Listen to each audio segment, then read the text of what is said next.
Paz do Senhor, meus amigos, me chamo Herbert, sou da Assembleia de Deus, Ministério de Madureira, em Araruama, aqui no Rio de Janeiro. Trago para vocês mais uma lição da nossa revista da Escola Bíblica Dominical pela editora Betel, tá?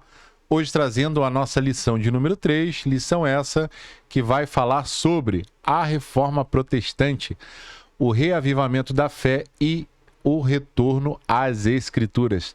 Tema bastante polêmico, pois ali teremos algumas zonas de conflito com a nossa Igreja Católica, tá? Antes da gente começar, vou pedir para que você já deixe o like nesse vídeo, isso ajuda a distribuir o conteúdo que é feito aqui. Se você ainda não está inscrito, considere se inscrever e se ficar alguma dúvida, deixe aí nos comentários, tá bom? Essa aula será ministrada aí na sua igreja no dia 19 de janeiro, terceiro domingo do mês de janeiro, tá bom? Então, já falamos sobre a lição 3, vamos falar sobre reforma. Vamos à frente. Texto áureo diz o seguinte: porque nele se descobre a justiça de Deus, de fé em fé, como está escrito, mas o justo viverá pela fé. Romanos 1,17. Esse versículo, ele foi um divisor de águas para Martim Lutero. Imagina Lutero, que acreditava que só penitências e indulgências poderiam aproximar as pessoas de Deus, porque era isso que a Igreja Católica pregava, né? Quando ele percebe que a salvação, ela vem pela fé, foi como ele tivesse virado uma chave ali na cabeça dele, né? É como se Deus dissesse: olha, relaxa, não é sobre o que você faz, mas é sobre confiar no que eu já fiz. Nessa aula a gente vai falar sobre Igreja Católica Apostólica Romana, Reforma Protestante, dividida entre seus percursos, entre reformadores e pré-reformadores. Vamos dar uma ênfase grande em Lutero, né? Porque é um dos principais nomes da Reforma, e bastante polêmicas através da Reforma. E faremos uma separação grande aqui entre católicos e protestantes, tá bom? Verdade aplicada vai trazer o seguinte: como discípulos de Cristo, devemos ansiar por receber mais do Senhor e aprender mais as Escrituras. Como discípulos de Cristo, nós devemos ansiar pelo entendimento, né? Como é que a gente vai relacionar-se com Deus de acordo com uma sazonalidade ou só quando a gente precisa, sem sequer se envolver, sem sequer conhecer o Deus a que a gente serve. Então ele fala aqui sobre isso: receber mais do Senhor e aprender através das Escrituras, né? Não é como uma fila de supermercado, onde você entra ali e tá doido para terminar, para ir para casa. Mas é como entrar num restaurante, ali você vê um enorme buffet com vários pratos e você tem ali a oportunidade de provar de cada um daqueles pratos, né? Essa fome pelas Escrituras é o que mantém a nossa fé viva e em constante crescimento.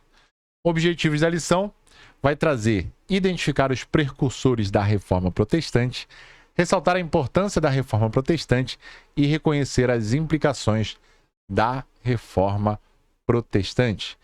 No texto de referência temos aqui Romanos 1, do 16 ao 19, diz assim: porque não me envergonho do Evangelho de Cristo, pois é o poder de Deus para a salvação de todo aquele que crê, primeiro do judeu e também do grego, porque nele se descobre a justiça de Deus, de fé em fé, como está escrito, mas o justo viverá pela fé. Porque no céu se manifesta a ira de Deus sobre toda a impiedade e injustiça dos homens, que detêm a verdade em injustiça, porquanto o que de Deus se pode conhecer neles se manifesta, porque Deus lhe manifestou.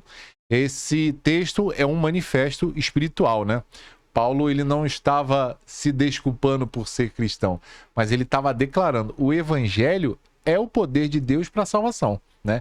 E o melhor, é para todos. Ele fala aqui sobre judeu, primeiro do judeu e também do grego. Então, Deus, ele não vai fazer acepção de pessoas por características e muito menos por uma questão de regionalidade, né?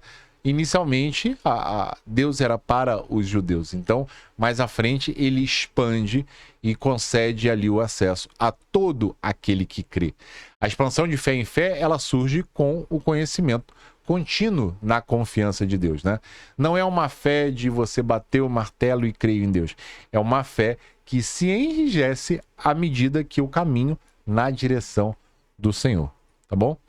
Introdução vai dizer o seguinte: a reforma protestante surgiu do fervoroso anseio de testemunhar mais, no viver da igreja, dos valores e crenças revelados nas Escrituras. Esse mesmo sentimento é observado em diferentes momentos ao longo da história da igreja, inclusive nos nossos dias. A aula de hoje vai ser uma aula basicamente sobre história. A gente vai entender por que a gente não é católico, como é que a gente reformou, entre outros, e aí a gente vai também dar o embasamento, como Lutero ali e outros fizeram, né? A reforma, ela vem como um reset espiritual ali para a igreja. É importante notar que esses reformadores, eles não queriam criar uma nova religião. Eles queriam voltar às raízes bíblicas. Eu vou dizer logo, talvez mais à frente a gente pincele isso novamente, mas ali depois de Atos, a parada começou a dar uma esfriada, né? E aí a gente vai ver Roma trazendo o catolicismo como uma religião oficial. Muitos dizem que o próprio Cristo criou a Igreja Católica. Na verdade, Cristo criou a Igreja, não a Igreja Católica. E aí os reformadores vão trazendo o entendimento de que a Igreja Católica havia de se tornado algo muito religioso, muito de protocolo, né? E a gente vai ver que com a reforma um entendimento melhor, mais refinado sobre isso vem sendo trazido através dos reformadores, tá? Primeiro ponto, os precursores da reforma. Diz assim: a reforma protestante foi um dos avivamentos espirituais mais relevantes da história. Em 1517, o monge alemão Martinho Lutero elaborou 95 teses, cuja principal denúncia foi a venda de indulgências. Essa prática levava as pessoas a acreditarem na possibilidade de comprar da igreja a salvação de vivos e mortos. Vejamos alguns precursores desse importante evento histórico, tá? Os precursores da reforma, eles foram ali, por assim dizer, um esquenta de um grande jogo, né? Eles prepararam, araram ali o terreno para que Lutero viesse junto com outros reformadores e trouxessem as mudanças necessárias. 1.1 a gente já vai vir com John Wycliffe. Diz o seguinte: é considerado o precursor das reformas religiosas que sacudiram a Europa no século XV e XVI. Wycliffe desferiu pesados julgamentos ao clero ainda no século XIV, desaprovado a exploração de propriedades e o pagamento de desaprovando a exploração de propriedades e pagamento de indulgências. Traduziu grande parte da Bíblia para a língua inglesa. Então é importante dizer que a Bíblia, até então, ela era escrita apenas no latim. Tanto reformadores quanto pré-reformadores vão trazer a tradução da Bíblia. Por quê? Porque o latim não era uma língua acessível a todos. Quando você traz acesso à palavra de Deus, às coisas de Deus, para quem é um frequentador, para quem é um servo, a relação entre servo e senhor, ela melhora absurdamente. E ao que parece, a Igreja Católica, ela não queria esse acesso, tá? Wycliffe foi chamado de estrela da reforma. Ele teve coragem de traduzir a Bíblia ali, como foi dito, do latim para o inglês, tornando acessível para todo mundo. É como se ele dissesse assim: olha, chega de intermediários, vamos ouvir de Deus diretamente através dele, tá?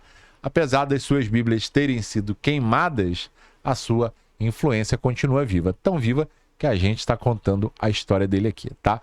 John Hus é o segundo. Diz o seguinte: este precursor da reforma era um gigante na fé. Com sua total confiança nas Escrituras, Hus manifestou sua discordância com os sacerdotes que afirmam ter o poder de mandar pessoas para o inferno. Mesmo vivendo em uma vida piedosa, o fervor do Espírito sobre Hus despertou a atenção dos líderes da igreja, que o viam como anátema. Não só Hus, o próprio Paulo terminou a sua vida, não por todos, mas por alguns, como um cara que traiu o sistema. Era um cara que perseguia cristãos e terminou a vida dele pregando o evangelho. Então, assim, era tido por muitos, né, antes da sua conversão, como um herege. É um cara que está pregando um troço completamente errado. E a história vai nos passar e vai nos contar que esses eram os verdadeiros pregadores, né? John Huss foi um verdadeiro herói da fé. Ele acreditava que só Deus tem o poder de julgar as almas. E é verdade. Nem eu e nem você temos o poder de apontar e condenar. Quem faz isso é Deus, né? Só naquele grande dia saberemos. Ele, então, é queimado vivo numa fogueira e louva durante todo o processo. É um lembrete que seguir a verdade pode ter um preço, né? Mas o impacto, ele vai muito mais além do que a gente pode imaginar. Em 1428, sai a sentença de Wycliffe, do anterior, né? Como condenação de morte. E ele já estava morto. O corpo dele foi, então, exumado, seus restos mortais foram queimados e jogados no rio. É muito fanatismo, né? Vamos em frente. Girolamo Savonarola, nome complicado e difícil, tá? Italiano. Diz assim, considerado um dos pré-reformadores, teve ação especial na Itália, inflamado pelo seu desejo de combater tudo aquilo que considerava imoral e não condizente com a fé cristã. Savonarola passou a dedicar-se à defesa das práticas que acreditava serem a única via para a salvação de almas. Ele denunciou os desmandos e as orgias promovidas pelo clero desviado. Depois de ter sido excomungado, foi enforcado e teve o corpo queimado. Não muito diferente dos apóstolos de Cristo, né? Eu acho que só João que morreu de velhice. Todos os outros, degolado, enforcado, crucificado de cabeça para baixo. Você vê que o preço por se pregar o evangelho, a verdade, ele é bem alto, tá? E esse homem aqui, Girolamo, ele era um profeta da moralidade. Ele denunciou a corrupção da igreja, ele viveu em constante confronto com o clero e o Frei meteu o dedo na igreja católica. Ele era Frei, né? Ele não negociou a verdade e nem os seus princípios, o que custou ali a ele um final trágico, mas ainda assim dizendo a verdade, falando a verdade. Segundo ponto, os reformadores diz assim: muitas pessoas foram instrumentos na mão de Deus durante a reforma protestante, dentre os quais se destacam Martinho Lutero, Ulrico Zwinglio e João Calvino. Nome difícil dessa galera, né? Só do Ulrico. Vamos falar de Ulrico, tá? E João Calvino, conhecido como Calvino, que é daí de onde surgiu o termo calvinista. A gente vai falar em breve nos próximos slides. Vamos falar de Lutero, aqui no 2.1. A reforma protestante foi, sem dúvida, um mover de Deus para redirecionar a igreja à sua verdadeira vocação. Certo dia, iluminado pelo Espírito Santo, Lutero leu as Escrituras: o justo viverá da fé. Romanos 1,17. Ao perceber que a igreja romana havia se afastado do evangelho, Lutero fixou suas 95 teses nas portas da Catedral de Wittenberg, iniciando assim a chamada Reforma Protestante. Agora nós entramos aqui na escalada oficial da Reforma, né? Lutero, Calvino, Zwinglio foram os gigantes desse movimento. Aqui com Lutero é conhecido como o pai da reforma. Ele desafiou a igreja ao declarar que a salvação vem para a graça, coisa que hoje nós sabemos aqui mediante a fé e não por obras. O católico acredita que ele precisa ter bastante obras para que justifique a sua ida para o céu, a sua passagem, né? E na verdade não há nada que o homem possa fazer para ser salvo. O sacrifício de Cristo na cruz é a nossa passagem, tá? Essas 95 teses dele foram como um viral na internet, né? Não tinha Facebook. Lutero também ironizava o sistema perguntando: se o Papa pode libertar almas do purgatório, por que não faz isso de graça? Ó, tocou na ferida. Ele trouxe o evangelho de volta ao centro. Então pensa, numa época onde não se tinha internet, aonde para mandar uma carta era muito caro, aonde não havia TV e outros meios de comunicações mais potentes como nós temos hoje, 95 teses pregados na catedral, aquilo queimou como fogo queima a palha seca, né? Lutero também estudou direito. mas durante esse percurso ele entrou para o monastério agostiniano. Se casou com uma ex-freira e teve ali 6 filhos. Foi autor do louvor Castelo Forte. Apreciador de música, né? Acreditava que o canto fazia parte do louvor e da adoração a Deus. Vamos falar agora de Ulrico Zwinglio. Diz assim: teólogo suíço e principal líder da reforma protestante na Suíça, tinha alguns pontos em comum com Lutero. Refutava a autoridade do Papa, pois somente as Escrituras possuem total liberdade. Acreditava que tudo deve ser apreciado segundo a Bíblia e defendia a doutrina da justificação somente pela fé. Zwinglio entendia que a fé é um dom do Espírito Santo, não tendo afinidade intrínseca com o batismo nas águas. Ele entendia que falar em línguas é o dom dado aos crentes, que servem como um sinal para os não crentes, tá?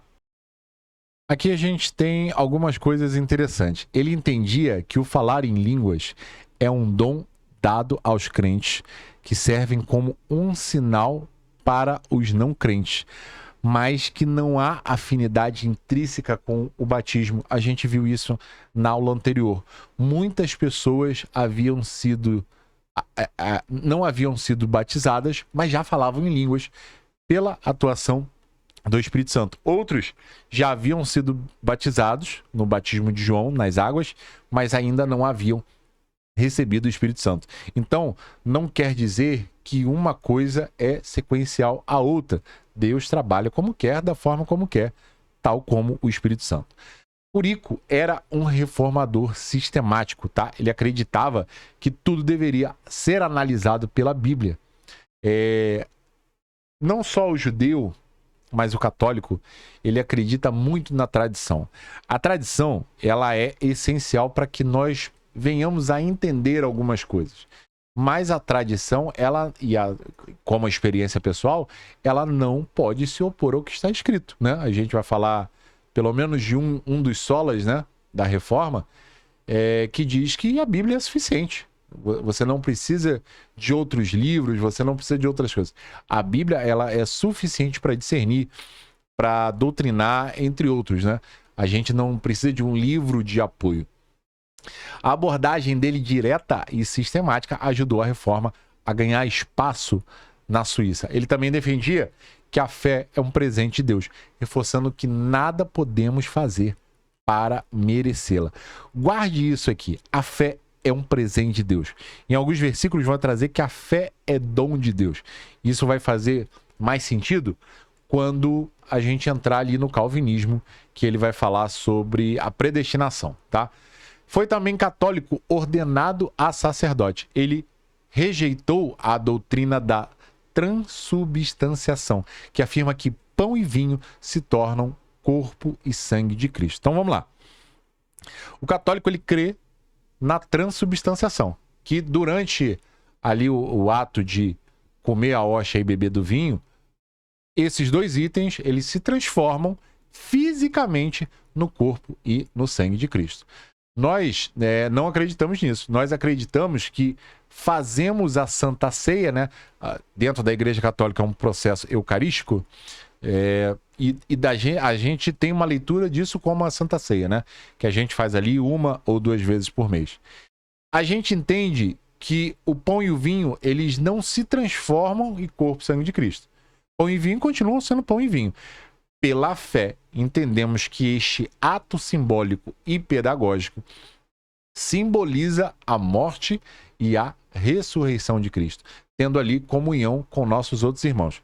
Se você observar 1 Coríntios 11, 24, vai dizer o seguinte: fazei isto em memória de mim. Está lá no final do versículo, né? Então, a Santa Ceia, para o reformado, ela é um memorial. A gente não está comendo fisicamente o corpo e o sangue de Cristo, mas pela fé entendemos que é um ato, é um memorial, nós temos com os nossos irmãos ali representando uma representação do corpo e sangue de Cristo, tá?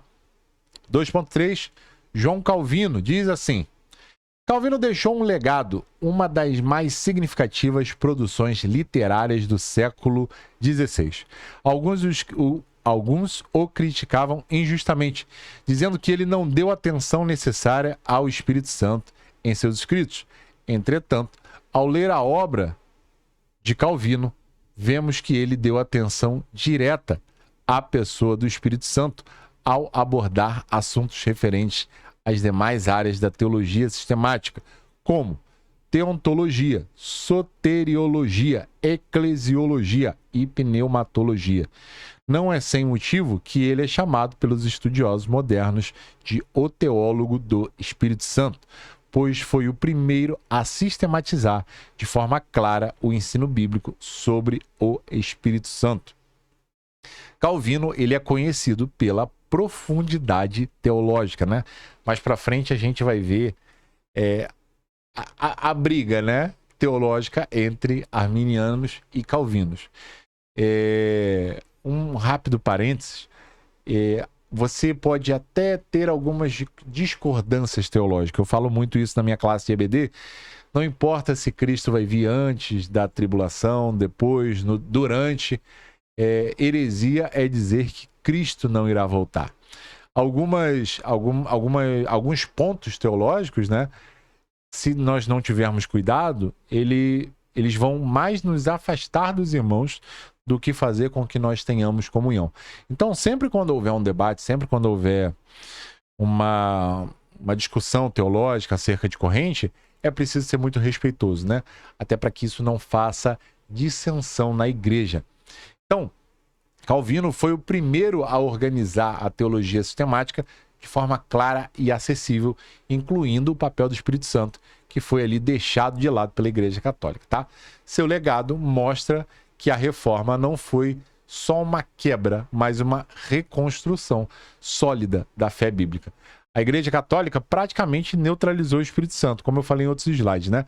Eles criam na atualização, mas eles viviam os protocolos de igreja de maneira religiosa. A reforma, ela trouxe um nivelamento ali do Espírito Santo. Ela trouxe o Espírito Santo mais para o centro da Bíblia, né? Que foi praticamente deixado de lado. Calvino também era filho de advogado e se lançou na carreira para cursar direito. Porém, com a morte de seu pai, começou a dedicar-se à teologia. Calvino traz a teologia da predestinação. Ele acreditava que Deus já havia escolhido desde a eternidade quem seria salvo e quem seria condenado. E essa escolha não dependia de ações humanas, mas da vontade soberana de Deus.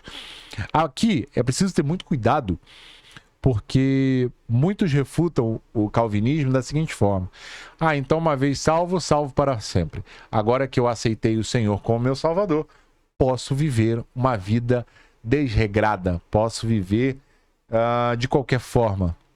Na verdade, não. O tempo mostrará quem é salvo e quem não é salvo. Mas o salvo de verdade, ele se preocupa com a obra. Ele se preocupa, inclusive, depois de ter a verdade, em não pecar. Geralmente, quem tem esse argumento de uma vez salvo, salvo para sempre, nem crente é.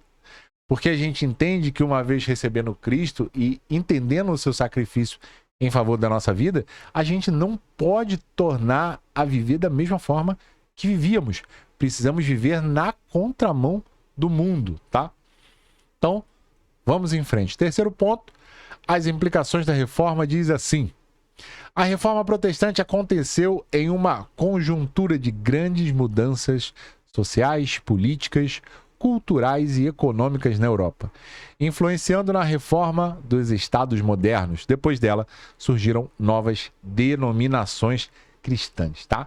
A reforma, ela não foi apenas um evento teológico, mas ela transformou a sociedade em várias áreas. A gente vai ver depois da reforma, com o protestantismo, a gente vai ver igreja batista, igreja presbiteriana, pentecostal, que é o nosso caso, neopentecostal. Algumas ajudaram e outras, infelizmente, atrapalharam um trabalho de mais de 500 anos. A gente vai ver isso em breve nas próximas lições, quando a gente entrar em alguns outros reformadores ou pessoas que colaboraram com isso, tá? O Espírito Santo na vida de Lutero diz assim, Para Lutero, o Espírito Santo era uma pessoa admirável a ser apreciada e amada, e não um barulho a ser sentido. Lutero, certamente impulsionado pelo Espírito Santo, teve o cuidado de estudar a Bíblia e iniciar um longo e progressivo retorno à visão teológica, mais coerente com a autoridade das Escrituras. Lutero entendeu que a Bíblia ela não é apenas um livro. Ela é viva e dinâmica, tá? Ele via o Espírito Santo como aquele que guia os crentes até a verdade. Esse entendimento deu a Lutero a força para enfrentar o clero na época. Por quê? Porque o clero estava vendendo indulgência, meu amigo. O perdão ele vinha através do dinheiro, né? E a gente sabe hoje que para diferenciar o Espírito Santo de uma penitência, por exemplo, vamos supor, eu roubei ali o meu trabalho. E aí, eu vou até o padre e confesso, padre, eu roubei. Olha, então 3 Ave Maria, 5 Pai Nosso.